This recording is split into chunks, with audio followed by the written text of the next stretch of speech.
está bueno.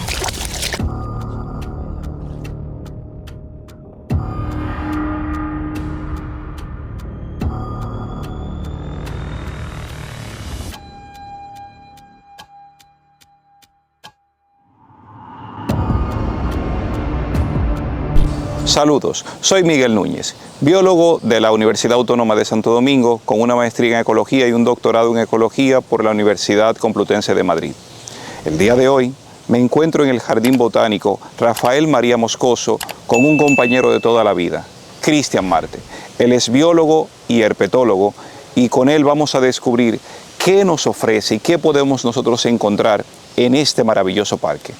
Por ahora solamente nos vamos a enfocar en los reptiles y es por eso que, como ven en este lago, se pueden ver en algunos lugares tortugas, y con Cristian vamos a ver qué son las tortugas o cómo se definen como grupo, y a su vez qué ellas, el papel que tienen en el medio ambiente. Bueno, ahora mismo nos encontramos aquí en el Jardín Botánico, como mencionó Miguel Santiago. Nos encontramos en una de las lagunas artificiales que se encuentran aquí en el Jardín Botánico, y una de las especies típicas que usualmente se pueden encontrar aquí, de las especies típicas de reptiles que se pueden encontrar aquí, son las tortugas, mejor conocidas como icoteas. Aquí en la isla tenemos dos especies endémicas de tortuga de agua dulce, que es como se les conoce, y de esas dos especies, una posee una distribución más restringida a la parte sur de la isla. Su nombre es Trachemis decorata, o tortuga sureña o jicotea sureña, y la otra le llamamos la tortuga del norte, Trachemis stenigeri. Cristian, ubícanos espacialmente, ¿a qué te refieres al sur y al norte? Digamos que el sur o suroeste sería desde Azua Baní hacia Barahona, Pedernales, La Hoya de Enriquillo, y a la parte norte vamos a llamarle básicamente todo lo que es el resto de la isla, que sería el Cibao y casi prácticamente toda la región este.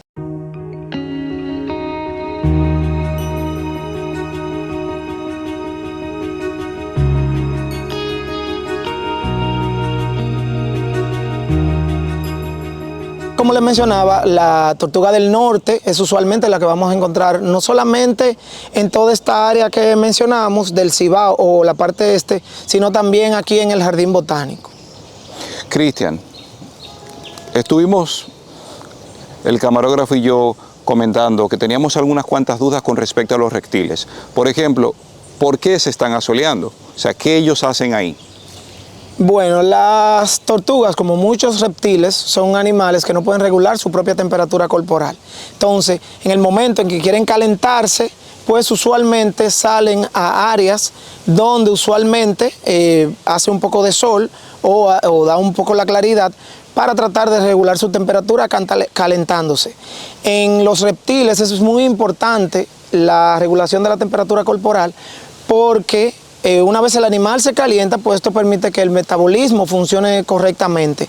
Entonces en los reptiles es muy importante que en los momentos que se encuentran muy fríos se puedan calentar, ya que ellos no pueden regular su propia temperatura.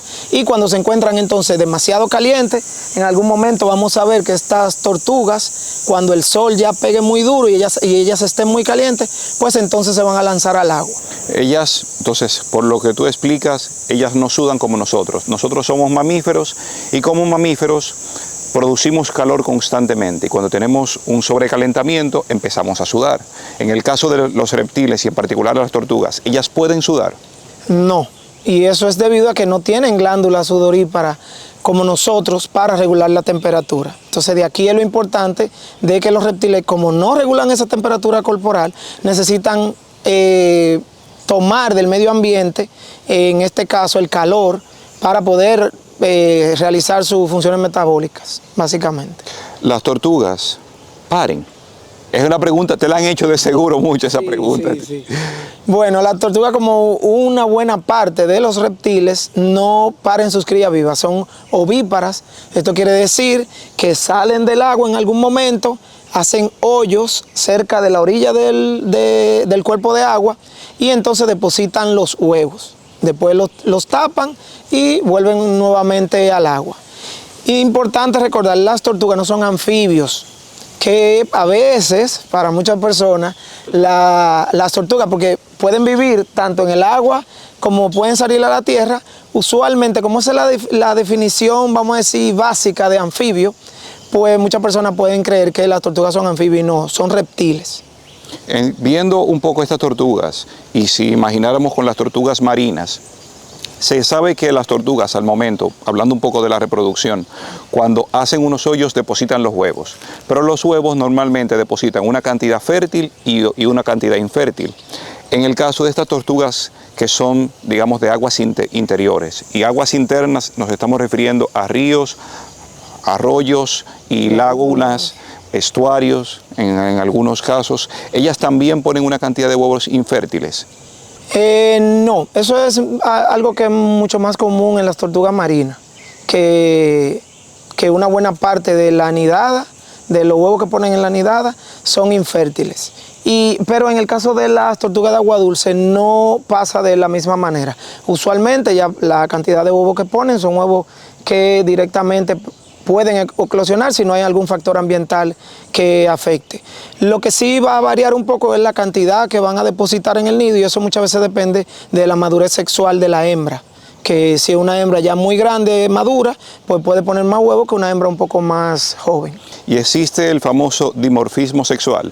El dimorfismo sexual es una diferenciación que hay entre el macho y la hembra. En el caso de nosotros los mamíferos es muy claro. Las mujeres se pueden observar porque tienen glándulas mamarias desarrolladas, tienen vagina. En el caso de los hombres tienen unas glándulas mamarias no desarrolladas y tenemos pene. Con las tortugas, ¿tienen esta diferenciación? ¿Se pueden diferenciar el macho de la hembra? Sí.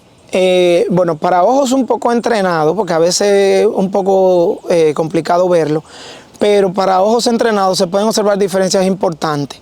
Si, por ejemplo, vemos una tortuga donde las uñas, las tortugas tienen unas especies de uñas, que lo vamos a ver más adelante, las uñas en los machos tienden a ser largas y disparejas. Eso es una característica muy típica de los machos. Igualmente, el tamaño del caparazón. El caparazón en las hembras tiende a ser mucho más engrosado y redondeado que en los machos, que tiende a ser un poco más esbelto. Y otra diferencia también que podemos observar es el tamaño de la cola. En los machos la cola tiende a ser un poco más larga y sobresale mucho del caparazón, y en las hembras esta cola tiende a ser muy pequeña y no sobresale tanto, se ve básicamente una puntita. Esas son algunas de las diferencias que se pueden observar a simple vista y sin necesariamente tener el animal en las manos. Pero a veces, si son, por ejemplo, dos tortugas muy jóvenes, pues puede ser que sea un poco confuso diferenciarlo. Pero sí existe el dimorfismo sexual. Pero en este caso, Cristian, a mí me interesa ya que nuestro público pueda observar una tortuga. Y además, a mí me interesa conocer si es posible y logramos atrapar alguna, una del norte, una del sur. Vamos a intentar a ver qué podemos atrapar. Un detalle muy importante que a la vez es preocupante, y es que aquí podemos ver un grupo de tortugas que se están asoleando, se ven muy bonitas, pero en muchos de estos cuerpos de agua podemos encontrar también una especie que es introducida, que se llama Trachemis scripta elegans. Es una especie que se introdujo, lamentablemente, gracias al mercado de mascotas, se introdujo en algún momento en la República, aquí en República Dominicana, y las personas la empezaron a comprar como tortugas enanas, tortugas pequeñas. Esas tortugas, lamentablemente, son animales que crecen mucho, un animal que puede alcanzar este tamaño aproximadamente, y muchas personas en determinado momento, cuando ya el animal era demasiado grande, pues optaron por liberarlo en lugares como estos, por ejemplo, aquí en el Jardín Botánico. Y lamentablemente lo que esto fue causando con el tiempo fue un daño ambiental. Hasta ahora solamente se encuentran en cuerpos de aguas confinados en parques urbanos, todavía no lo hemos visto en estado natural, pero sí sabemos que la tortuga introducida está causando daños y está compitiendo por los recursos con las dos especies que les mencionaba anteriormente, que son endémicas de aquí, de la isla. En su momento sí, vamos a tratar de capturar algunas para ver algunas de esas diferencias. Bueno, aquí podemos observar un comportamiento muy curioso que tienen las tortugas de agua dulce. Y estamos viendo como un macho, que los machos tienden a ser un poco más pequeños que la hembra, está tratando de cortejar una hembra de tortuga. Y podemos ver cómo los machos utilizan estas uñas largas para hacer vibraciones básicamente en la cara de la hembra. Esas vibraciones y esa forma de casi pegar las uñas en la nariz de la hembra, pues usualmente excita a la hembra y eso hace que se pueda efectuar la cópula. Bueno, aquí podemos ver un ejemplo con dos individuos y vamos a hablar un poquito de lo que mencionábamos sobre el dimorfismo sexual, que es la diferencia que pueden tener el macho y la hembra. Entonces, una de las características que mencionamos es la longitud de las uñas. En machos, como podemos ver aquí, las uñas son largas y disparejas, mientras que en las hembras las uñas son un poco más parejas y por tanto menos largas. Esa es una de las características principales y vimos una pequeña interacción entre un macho y una hembra, donde el macho, una de las utilidades que tienen estas uñas es que el macho las usa para ponerlas enfrente de la hembra y con eso trata de cortejar a la hembra justamente para que posteriormente se pueda dar la cópula. Otra de las características en ese dimorfismo sexual es que los machos tienden a ser un poco más pequeños que las hembras. Y este es un buen ejemplo para ver qué tan pequeño pueden ser un macho. Aunque pueden crecer un poco más, los machos tienden a ser, hay esa diferencia más o menos de tamaño. Aquí este macho se ve que es un macho bien adulto, esa es una hembra ya adulta y se puede observar cómo el grosor del caparazón, si le puedo mostrar un poquito aquí, se puede mostrar un poco del grosor en el caparazón. Esta zona en las hembras tiende a ser mucho más ancha y redondeada que en los machos. Y esto, hay muchas teorías relacionadas a esto, pero se cree que tiene que ver mucho con la capacidad, el espacio que necesitan las hembras para acumular los huevos dentro, que posteriormente van a ser ya depositados en el nido. ¿Tenemos la misma especie?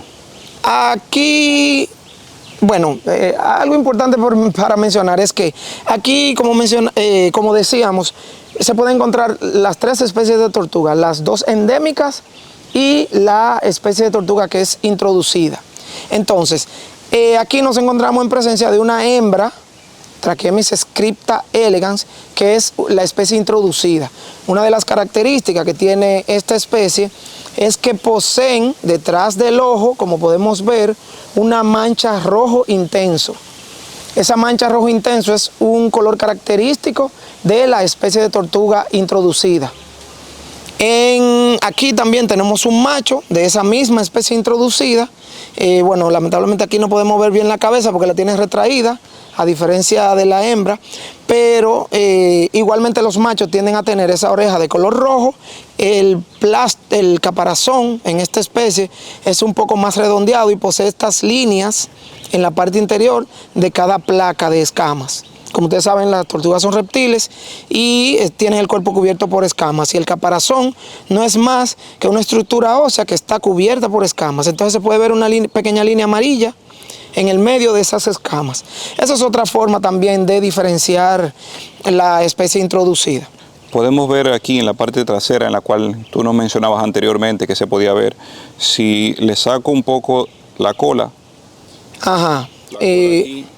Si ven, para el tamaño que tiene esa hembra, el tamaño de la cola es relativamente pequeño. Esta es la cloaca. Esa abertura, ese orificio que vemos aquí es la cloaca. ¿Qué es la cloaca? En los reptiles, a diferencia de los mamíferos, los reptiles tienen una abertura que es por donde salen los desechos, pero también por donde sale en el aparato reproductor, en el caso de que fuera un macho.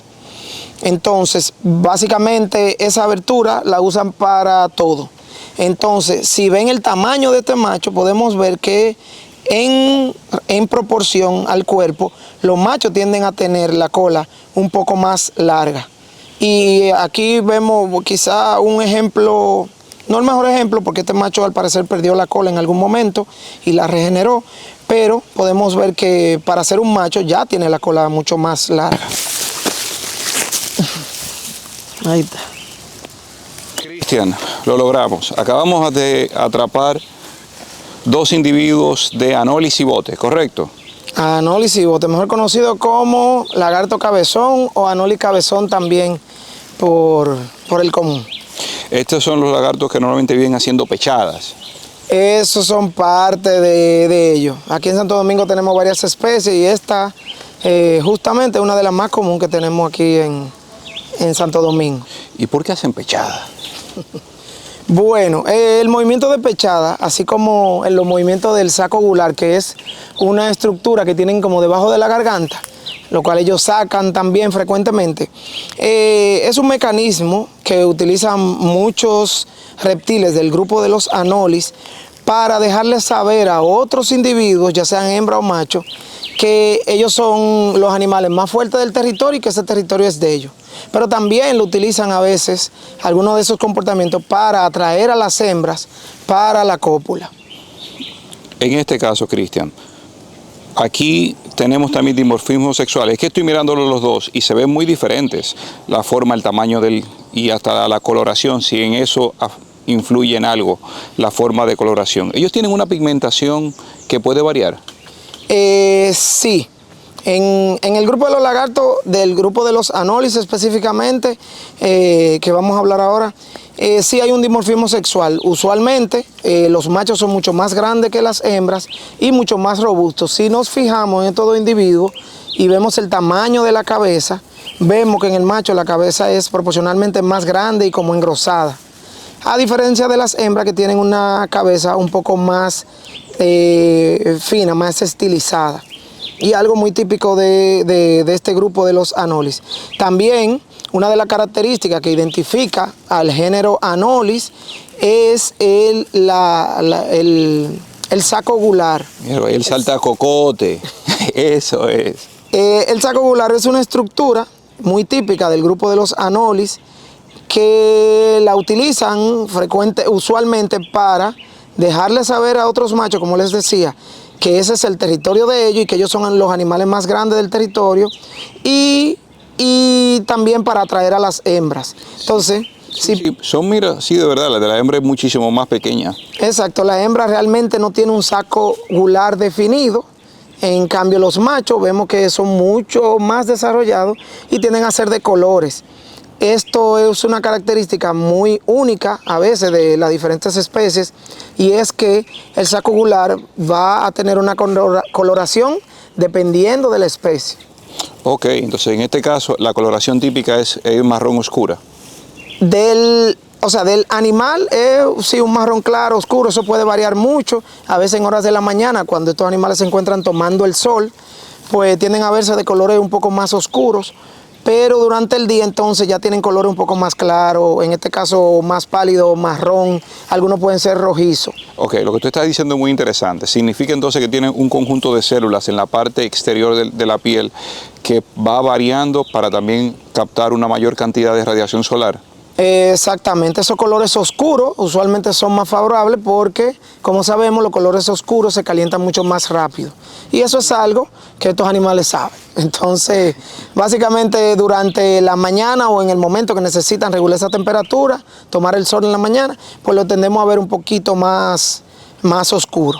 Ya en el día pues cambian. Retomemos un poquito, antes que se me olvide, lo de las pechadas. Es decir, que el macho que haga más pechadas, posiblemente la hembra lo elija o las pechadas tienen que ser de una manera o son aleatorias. Él empieza a hacer pechadas ahí de forma, digámoslo loco, como diríamos en términos coloquiales. Eso es algo que aún no se sabe del todo. Ahí anda otro corriendo, otra especie por ahí.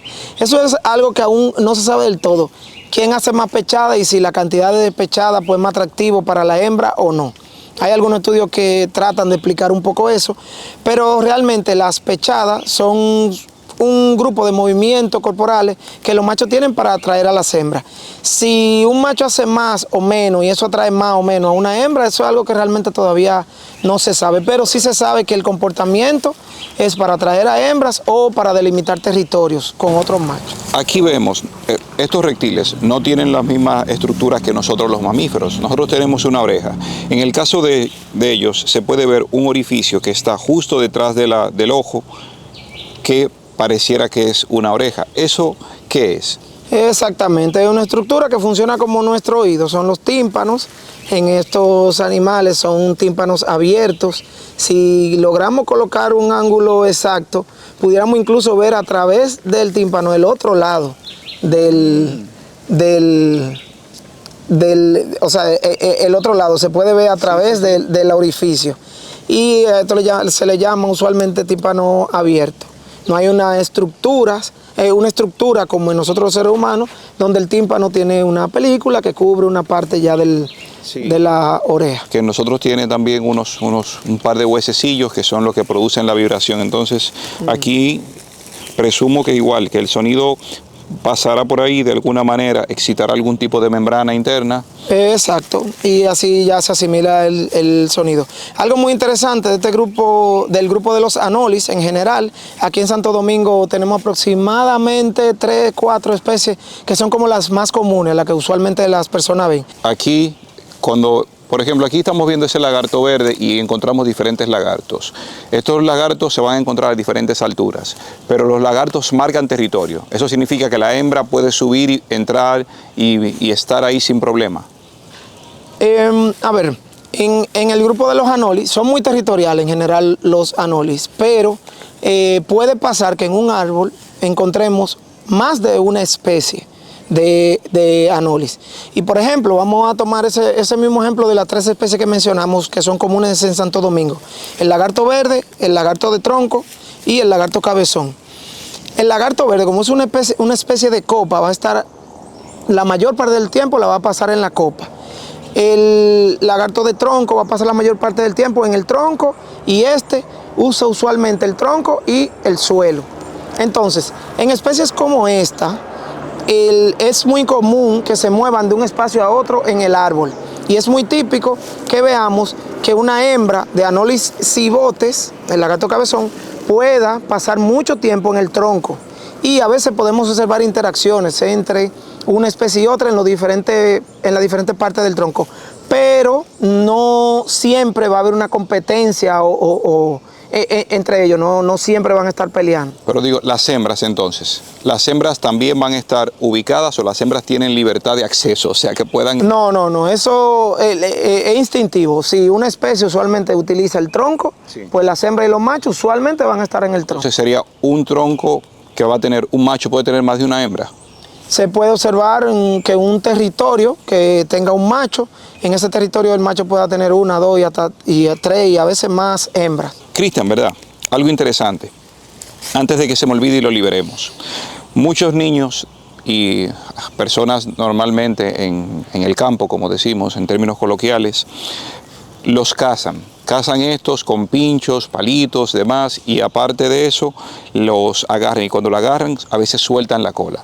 ¿Qué tú opinas sobre esto? Realmente es una práctica que no se debe de hacer. Es importante recordar que esta especie de lagarto y las otras que le mencioné anteriormente son especies endémicas de la República Dominicana. Aunque no se encuentran en peligro de extinción, son especies a las que no se le debe hacer daño. Están protegidas incluso por ley. Entonces, eso de hacerle daño es una práctica que no se debe hacer. Hay leyes que regulan no solamente la tenencia de especies endémicas, sino que regulan el maltrato animal. Entonces es algo que no se debe hacer y hay que proteger nuestras especies endémicas. En este caso, la cola. ¿Por qué a veces cuando la cola la sueltan, la cola sigue moviéndose? Y el mito que dicen que la culebra, si tú la cortas, la culebra sigue con la cola ahí, se sigue moviendo sola. ¿Esto sí, por qué ocurre o qué es lo que pasa? Bueno, algo que pasa en muchos reptiles es que hay un término que se utiliza mucho en herpetología que se llama autotomía. Y es esa capacidad que tienen los algunos reptiles de desprender una parte de la cola. Cuando esto pasa, esas terminaciones nerviosas de la cola, y hay también un mecanismo de defensa que utilizan los reptiles, pues esa parte que se desprende de la cola se queda moviéndose. Y eso es una manera de ellos hacer, porque el animal entiende que lo van a cazar. Eso es una manera de el lagarto confundir a su depredador. El depredador, cuando se desprende la cola, va hacia la cola, captura la cola, mientras que el animal puede escapar y sobrevivir. Entonces eso es algo que pasa con muchos reptiles. En el caso de la culebra no necesariamente pasa eso, porque bueno, ya con la culebra hay otro grupo de mitos, que eso es un tema ya largo aparte, pero parte del mismo principio de que cuando un reptil pierde una parte de la cola, pues este reptil puede regenerar nuevamente una buena parte de la cola que perdió. Y se cree que eso puede pasar en la culebra, pero realmente no es algo que pasa de que específicamente en la culebra, si se parten al medio, porque si una parte de la cola sí se puede regenerar. Perfecto, pues venga, vamos a liberar y dejarlo en su territorio, que es donde corresponde. Así es. Nora, En el tronco, aquí. aquí, ¿para qué? Cuidado. A ver. Cristian, hermano, en verdad, muchísimas gracias por este tiempo que nos dedicaste. Para mí, y espero que para ustedes, haya sido también de mucho conocimiento y de mucho agrado. No se imaginan, o sea, lo que significa para nosotros poder transmitirle este conocimiento. Y tengan en cuenta que esto lo hicimos en un pedacito muy pequeño de este parque. Si nos movemos a otras zonas del parque, encontraremos una mayor diversidad y veríamos otros ambientes que vendrán también acompañados de otras especies. De nuestra parte es todo. Pero antes tenemos que agradecer a Natalus Consultoría Ambiental, que es quien ha financiado y está apoyándonos con este contenido.